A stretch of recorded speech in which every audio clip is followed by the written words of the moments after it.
여기 질문이 올라와 있습니다.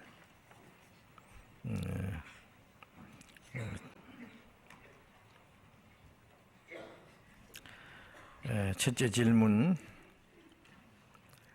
십계명은 율법을 함축시킨 것으로 알고 있습니다. 율법이란 거울을 통해 자신이 죄인임을 깨닫고 예수님 피로 구원함을 얻어 성령으로 사는 삶이 올바른 것이라고 알고 있는데, 전에 다니던 교회에서는 예수님 피로 말미암아 구원을 얻는 것이고 율법이란 죄를 깨닫는 동시에 지켜야 된다고 말하고 있습니다. 이 말도 해석하기에 따라서 일리가 있다고 생각하는데 성경적으로 어떤 차이가 있는지 알고 싶습니다. 이런 질문입니다. 십계명이 주신 목적이라든지 구원받은 이후에 십계명을 우리가 행하는 문제가 어떤 관계가 있느냐, 그런 질문인 것 같습니다.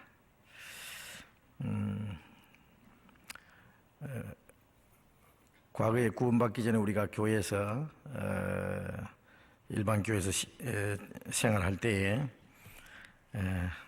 십계명을 지켜야 된다고 많이 아마 배우셨을 겁니다. 저도 그렇게 배웠습니다. 그런데 십계명은 물론 모든 그 율법의 대표적인 것이고, 그 십계명은 원래 이스라엘 백성들에게 주셨던 것입니다. 그래서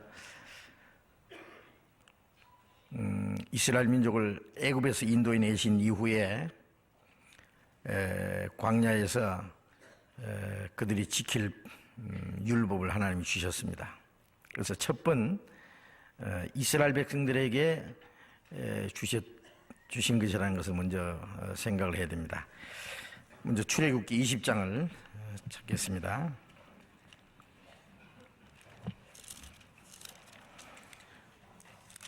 출애굽기 20장 1절,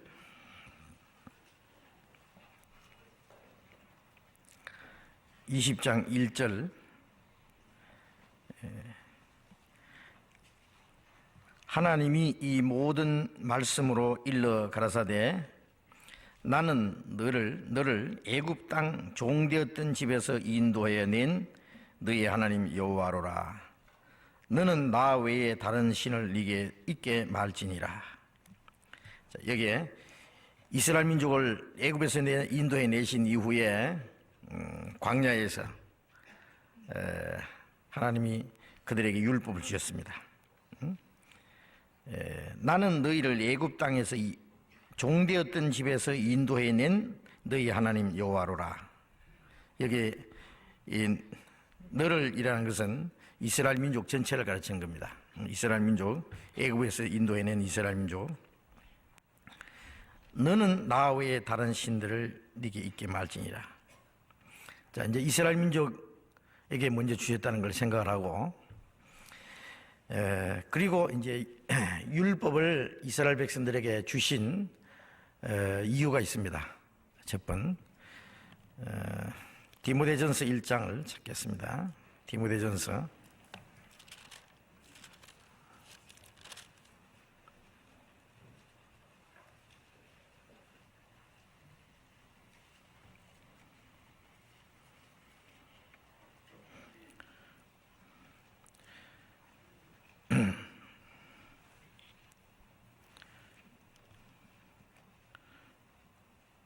1장 9절 읽겠습니다. 1장 9절. 알 것은 이것이니 법은 옳은 사람을 위하여 세운 것이 아니요 오직 불법한 자와 복종치 아니한 자며 경건치 아니한 자와 죄인이며 거룩하지 아니한 자와 망령된 자며 아비를 치는 자와 어미를 치는 자며 살인하는 자며 쭉 나와 있는데, 법은 옳은 사람을 위하여 세운 것이 아니요 불법한 자, 복종치 않는 자, 이 경건치 않는 자, 죄인, 거룩지 않은 자, 망령된 자, 이런 자들을 위해서 율법을 주신 것이다. 이 말씀은 율법을 주신 목적은 율법을 주시기 전에 이미 율법을 다 범했기 때문에, 율법을 주시기도 전에 율법을 다 범해버렸어요. 율법이라는 것은 로마서 7장 12절에 있는 말씀대로 율법도 거룩하며 의로우며 선하도다. 율법과 계명은 하나님의 거룩하심과 선하심을 나타낸 거예요. 하나님은 거룩하시고 선하시고 의로운 분인데, 하나님 앞에서 거룩하지 못하고 선하지 못하고 깨끗지 못한 모든 것은 죄고 불법입니다. 그런데 인간은 이 율법을 주시기 전에 이스라엘 백성들은 벌써 하나님 앞에서 그들은 다 타락해 버렸어요.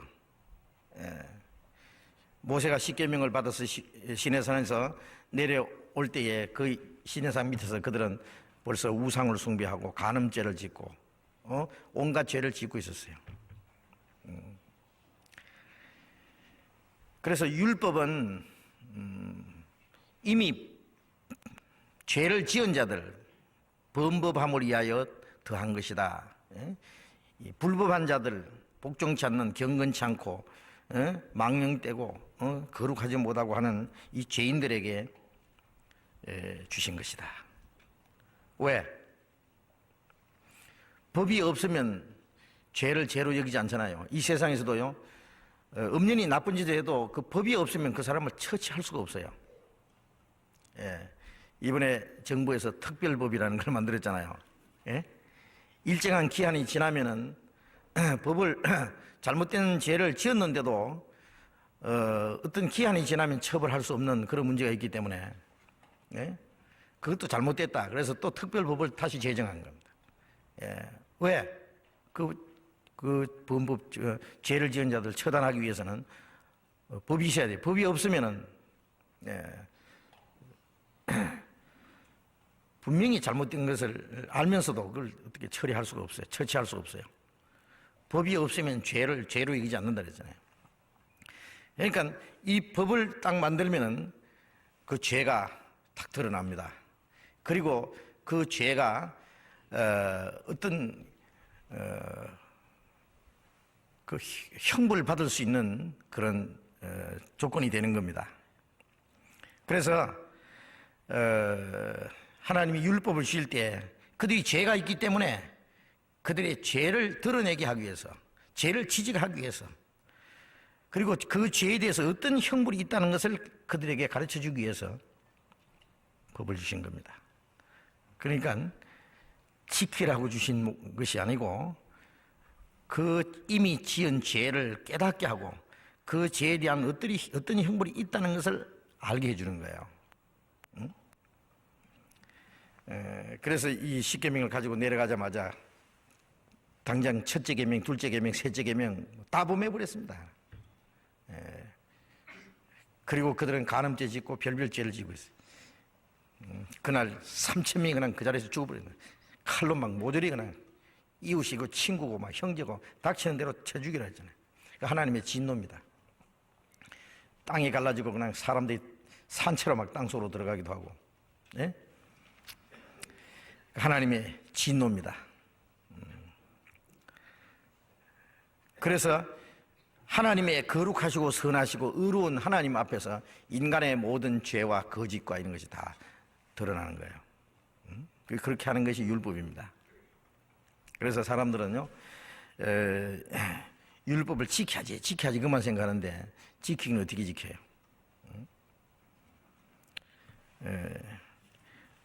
로마서 7장을 잠깐 봅시다. 7장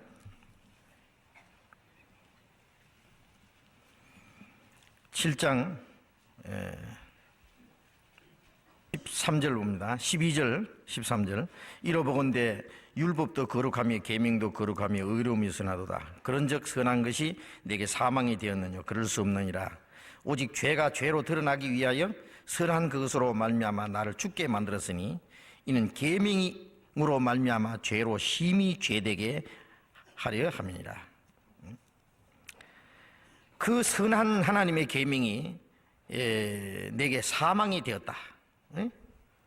선한 것이 나를 죽이느냐? 그게 아니다 그래요. 계명이 나를 죽인 것이 아니라 내 죄가 하나님 앞에 드러난 것이다.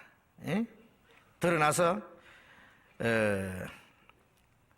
그 계명 앞에서 내가 죽게 되었다. 이는 계명으로 말미암아 죄로 심히 죄되게 했다. 죄가 하나님 앞에 얼마나 크다는 것, 죄의 값은 사망이라는 것을 가르쳐주는 것이 법입니다. 법을 범한 것이 죄고 그 죄는 죄값은 사망입니다. 그 사망은 둘째 사망, 불못, 지옥 가는 거예요. 18절 같이 읽어봅시다. 내 속 곧 내 육신에 선한 것이 거하지 아니하는 줄을 아노니 원하면 내게 있으나 선을 행하는 것은 없노라. 자, 우리는 선을 행하려고 해야 행할 수가 없는 것은 내 속에 선한 것이 없기 때문에. 나쁜 나무 보고 좋은 열매 맺으라 그래도 소용없잖아요.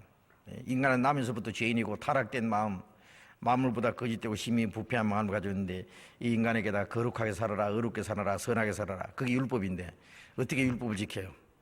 그래서 내 속에 선한 것이 없다. 그러므로 선을 행하고자 원하는 마음은 있지만 행할 힘이 없다. 그러니까 행하지도 못할 법을 왜 주셨느냐? 이거는 가시나무 보고 포도를 맺혀라, 뭐 사과 맺혀라, 뭐 밀감 좀 맺혀라 한 가지지. 이거는 전혀 불가능한 거예요. 그러니까 하나님이 율법을 주실 때 인간이 아무도 율법을 못 지킬 걸 아셨잖아요. 모세도 십계명 받을 때 모세 자신도 벌써 살인한 사람입니다. 벌써 모세도 6째 계명 딱 걸리는 거예요. 살인하지 마라. 사람 벌써 죽였는데요. 자, 그런데 누가 율법을 지킬 수 있느냐 그 말이에요. 그래서 율법을 주신 가장 중요한 목적은 죄를 깨닫게 하기 위해서 주셨다. 아시죠? 로마서 3장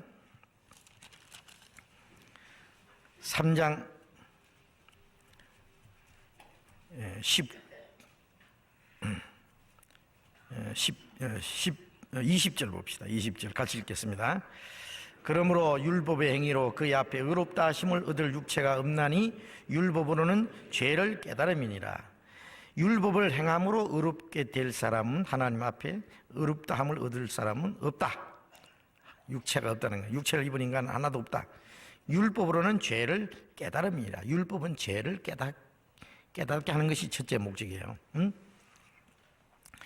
율법 앞에서 하나님 앞에 얼마나 비참한 죄인, 지옥 갈 운명에 있다는, 하나님 앞에 사형에 해당하다는 것을 이제 알고 율법 앞에서 사형 선고를 받는 거예요.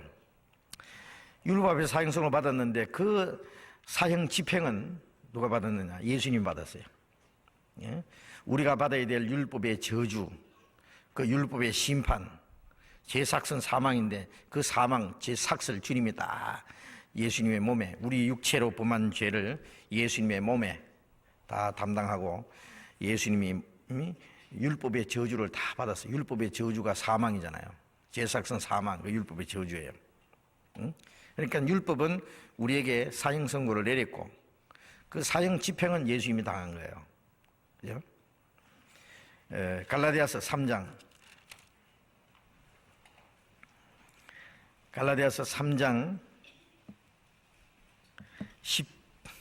13절 같이 읽어봅시다. 그리스도께서 우리를 위하여 저주를 받은 바 되사 율법의 저주에서 우리를 속량하셨으니 기록된 바 나무에 달린 자마다 저주하리는 자라 했습니다. 그리스도께서 우리를 위하여 저주를 받은 바 되사 우리가 받을 저주를 대신 받았다 그 말이에요. 첫째 계명부터 10째 계명까지 하나도 지킨 게 없어요. 다 범해버렸어요. 그 저주를 예수님이 받으신 거예요. 그래서 율법의 저주에서 우리를 속량하셨다. 율법의 저주, 죄삭선 사망이라. 주님이 친히 죽임을 당하심으로써 그 율법의 저주에서 우리를 속량했다. 속량이라는 말은 값으로 팔려가는 노예를 돈 주고 사내는 거, 빼내는 거예요. 그게 속량이에요. 우리가 죄값으로 지옥 가는 끌려가는 그 죄를 주님이 십자가에 죽으시고 피를 흘림으로 죄값을 지불하고 우리를 거기서 빼냈어요. 그게 속량입니다. 응? 율법의 저주에서 우리를 속량하셨으니 기록한 바 나무에 달린 자마다 저주 아래 있는 자가 있습니다. 예수님이 십자가에 달린 것은 저주받은 거예요. 십자가에서 예수님이 아버지여 어찌하여 나를 버리시나이까? 어찌하여 버렸습니까? 우리가 버림받을 죄인이기 때문에 우리가 버림받지 않기 위해서는 예수님이 대신 버림을 받으셔야 됐어요. 그래서 예수님이 나무에 달려서 저주를 받아서 우리를 그 율법의 저주에서 그 사망의 권세에서 우리를 속량을 했다 그 말이에요. 그러니까 첫 번 율법을 주신 목적은 죄를 깨닫겠다는 걸 아시죠? 그 율법이 잘못된 게 아니에요. 율법은 선하고 거룩하고 어려운 거예요. 하나님의 완전한 심을, 하나님의 완전하심, 하나님의 거룩하심을 나타낸 거예요. 그럼 율법은 잘못된 게 하나도 없어요. 문제는 우리가 잘못된 거예요. 자, 그래서 거듭나지 못한 사람에게는 하나님의 율법을 지키라고 기대하지 않아요. 거듭나지 못한 사람은 율법은 죄를 깨닫게 해요. 죄를 깨달아야 예수님이 십자가에서 왜 죽으신지 알잖아요. 율법 앞에서 내가 저주받을 죄인을 깨닫고 그래서 예수님이 날 대신해서 저주를 받으셨구나 그걸 알잖아요. 예수님이 선한 사람 위해서 죽으시지 않았잖아요. 지옥 갈 죄인을 대신해 죽으셨죠. 그 다음에 이제 구원받은 이후에는 그러면 율법은 우리하고 상관없느냐? 예? 상관이 있죠. 그럼 어떻게 상관이 있느냐? 여기서 이제 죄를 깨닫는 동시에 지켜야 된다고 말하고 있습니다. 그랬는데요. 십계명을 신약에 와서 다시 명령을 내렸어요. 쭉 한 가지만 빼놓고 안식일 지키라는 계명만 빼놓고는 다시 쭉 명령이 되어 있어요. 그런데 우리는 십계명을 지키려고 하는 게 아니고 지켜지는 거예요. 쉽게 말하면 십계명 자체는 없어지는 게 아닙니다. 마태복음 5장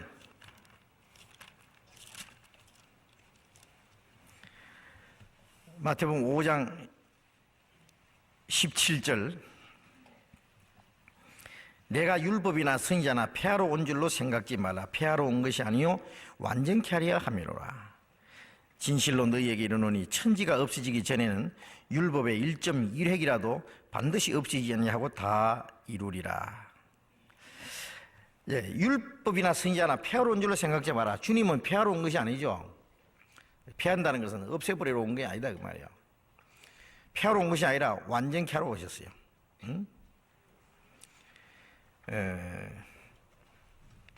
어떻게 완전케 하느냐? 예수님이 천지가 없어지기 전에는 율법의 1.1획도 없어지지 아니하고 반드시 없어지지 아니하고 이루리라. 천지가 없어지기 전에 율법은 없어지는 게 아니라 반드시 다 이룬다 그 말이에요. 이루어지는 거예요. 주님은 이루러 오신 겁니다. 이제 선지자들은 그리스도가 오실 것을 탄생하시고 그가 어떻게 사시고 어떻게 죽으시고 부활하시고 성천하시고 그래서 인간을 구원하실 것을 선지자들이 예언했고 그 예수님의 탄생, 죽으심, 부활, 성천, 재림 그걸 통해서 선지자들의 모든 예언이 다 이루어지는 거예요. 그럼 율법은 뭐냐면은 율법은 이제 말한 대로 하나님의 거룩하심과 선하심을 우리에게 알게 하시는 동시에 우리의 더러운 죄와 우리의 거짓이 다 하나님 앞에서 드러나고, 우리가 하나님 앞에 심판받을 비참한 죄인을 깨닫게 하고, 그 다음에 예수님 앞에서 그 죄 씻음을 받고 구원을 받잖아요. 구원을 받은 후에 그 율법이 또 이루어져야 돼요. 그러니까 율법이 어떻게 누가 이루느냐? 주님이 이루셔요. 없애는 것이 아니라 주님이 율법을 이루신다 그랬으니까, 율법은 어떻게 이루어지느냐? 예수님이 이 세상에 오셔서 33년의 생애를 사시면서 인간을 대표해서 예수님은 율법의 의를 이루셨습니다. 아담은 인류를 대표해서 율법을 범했어요. 에덴 동산의 첫째 계명은 먹지 마라 그래요. 선악을 알게 한 나무 실과를 먹지 마라. 그게 계명이에요. 10계명 중에 8가지가 하지 말라는 거, 하라는 건 2가지인데, 마찬가지입니다. 하라는 건 하지 말라는 거나. 에덴 동산은 먹지 마라는 계명이에요. 마귀는 먹으라 그랬고. 근데 아담은 그 계명을 범했습니다. 인류를 대표해서. 그래서 죄삭선 사망이고 그 죽음이 모든 인류에게 주어졌어요. 한 사람이 순종치 아니함으로 많은 사람이 죄인이 됐다 그랬어요.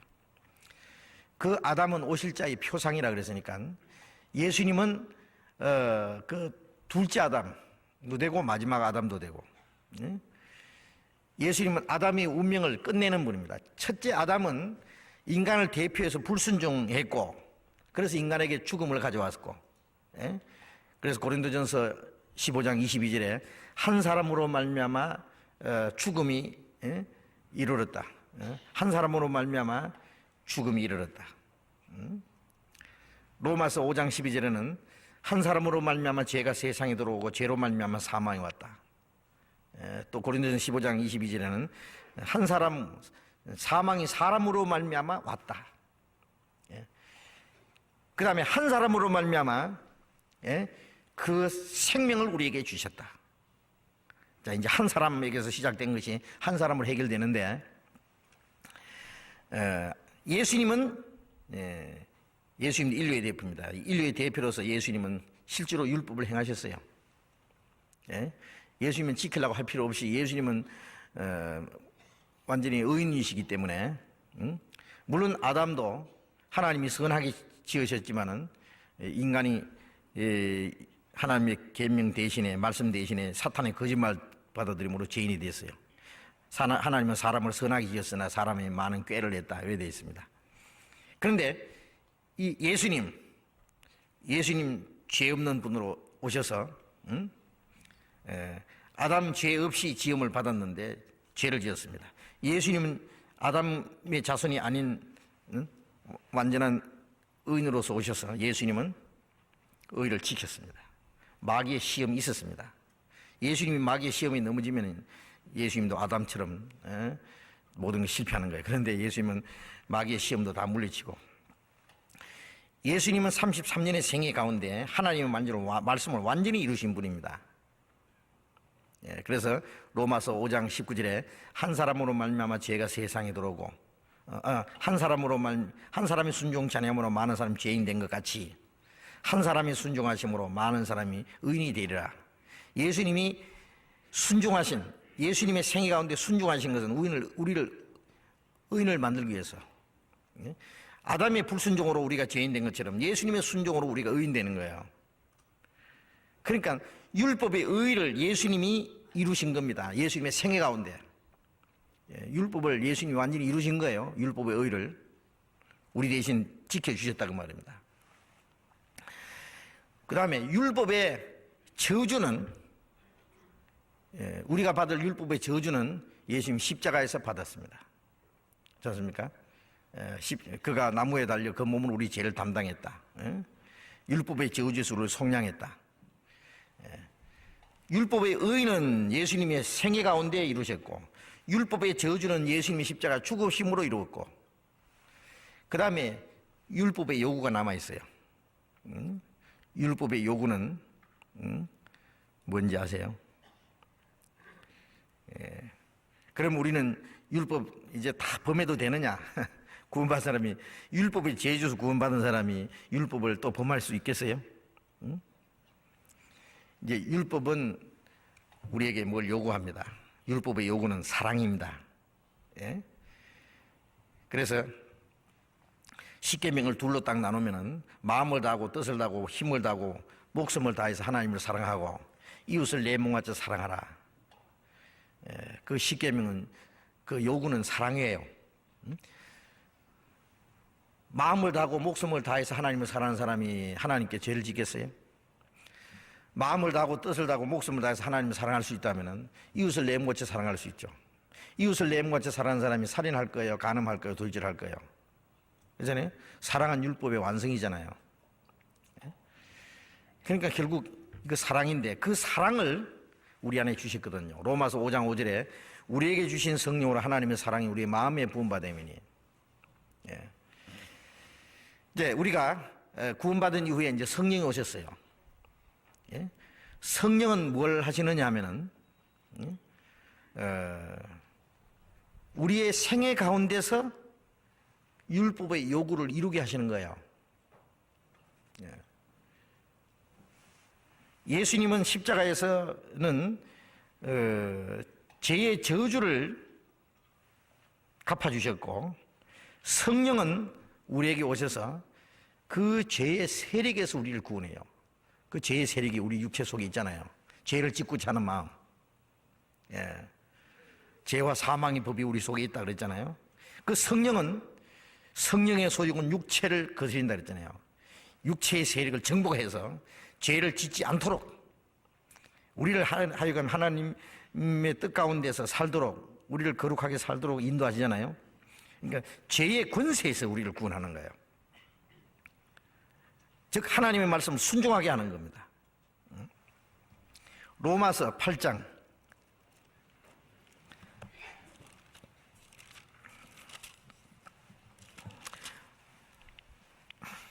로마서 8장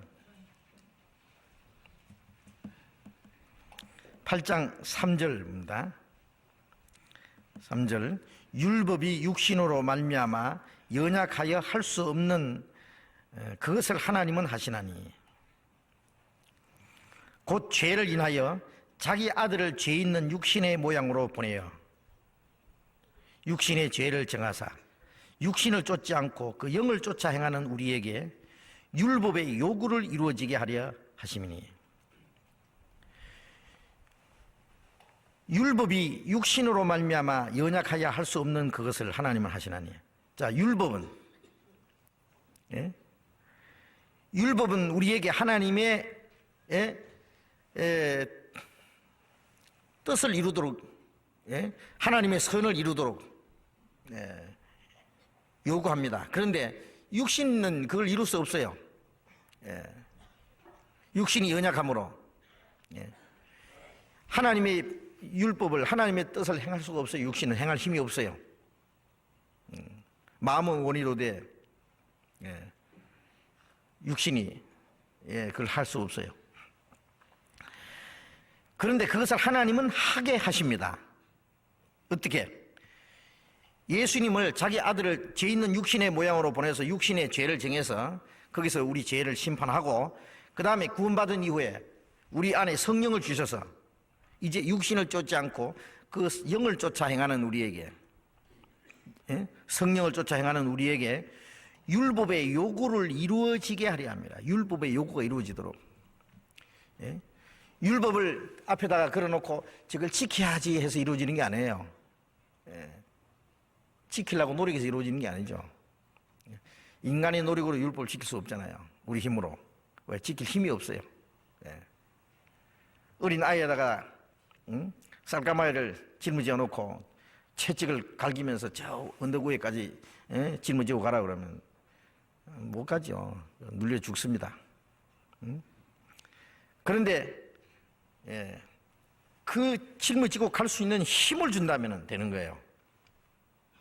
이제쯤은 우리에게 율법을 지키라고 명령하는 것이 아니라 지킬 수 있는 힘을 줬어요. 그게 뭐예요? 성령이에요. 성령. 그 성령을 따라 살면은 율법을 지키려고 해서가 아니라 율법이 저절로 율법 요구 이루어져요. 율법 요구가 뭐예요? 사랑이에요. 정말 마음을 다해서, 뜻을 다해서, 목숨을 다해서 하나님을 사랑하게 됩니다. 왜? 하나님이 사랑을 우리에게 주셨어요.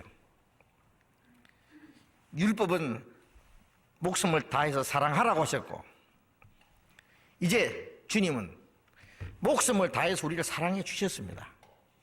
그리고 그 성령은 우리 안에 그 사랑을 이루어졌어요. 그리고 하나님의 뜻을 행할 수 있는 그 간절한 마음과 힘을 주신 거예요. 하나님의 말씀을 행하고자 하는 마음뿐 아니라 행할 수 있는 힘을 줬어요. 그 성령입니다. 그래서 성령은 우리의 마음을 변화시키고, 그래서 이 구원받은 성도들 그 안에 성령이 역사하셔서 우리를 그 뜻을 행하게 하시는 겁니다. 행하게. 율법의 요구가 이루어지게, 마음을 다해서 하나님을 사랑하도록, 목숨을 다해서 하나님을 사랑하도록 하시잖아요. 그 다음에 내가 너희를 사랑하지 서로 사랑하라. 새 계명을 지노니 서로 사랑하라. 내가 너희를 사랑한 것 같이. 주님은 심지 않는 것을 거두는 분이 아니고 우리에게 심어주셨어요. 하나님의 사랑을 심어주시고 그 사랑의 열매를 거두시는 분이에요. 그래서 그 율법의 성령을 따라 행하는 우리에게 율법의 요구가 이루어진다는 것은 율법이 지켜지는 거예요. 지켜지는 거예요. 예? 갈라디아서 5장 22절에 성령의 열매는 사랑과 희락과 화평과 오래 참음과 자비와 양성과 충성과 온유와 절제니 이러한 것을 금지할 법이 없느니라. 율법을 지키려고 하는 사람은 성령의 열매가 맺을 수가 없어요. 그러나 성령을 따라 사는 사람은 율법이 명령하는 그 문자적으로 지키는 것이 아니라 그 요구가 이루어져요. 근본 그 요구가 이루어지는 거예요. 성령의 열매를 맺는 사람이 율법으로 범할 수 있다고 생각하세요? 범하지 않아요. 그래서 우리가 구원받은 이후에 우리는 십계명을 앞에 걸어놓고 이걸 지켜야지 하는 것이 아니라 이제 성령의 가르침과 성령의 인도를 받고 우리가 주님 안에서 살아가면은 우리 생애 가운데 율법이 저절로 이루어진다는 걸 발견합니다. 그럼 아시겠어요? 네? 갈라디아서 5장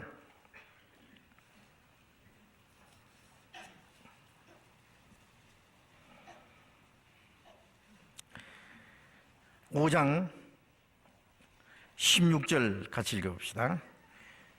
내가 이르노니 너희는 성령을 쫓아 행하라. 그리하면 육체의 욕심을 이루지 아니하리라. 또 18절 같이 읽읍시다. 너희가 만일 성령의 인도하시는 바가 되면 율법 아래 있지 아니하리라. 성령을 쫓아 행하라. 그리하면 육체의 욕심을 이루지 아니하리라. 성령을 따라 살면 육체의 욕심을 이루지 않죠. 자, 육체의 욕심 이루지 않으면은 뭐예요? 육체의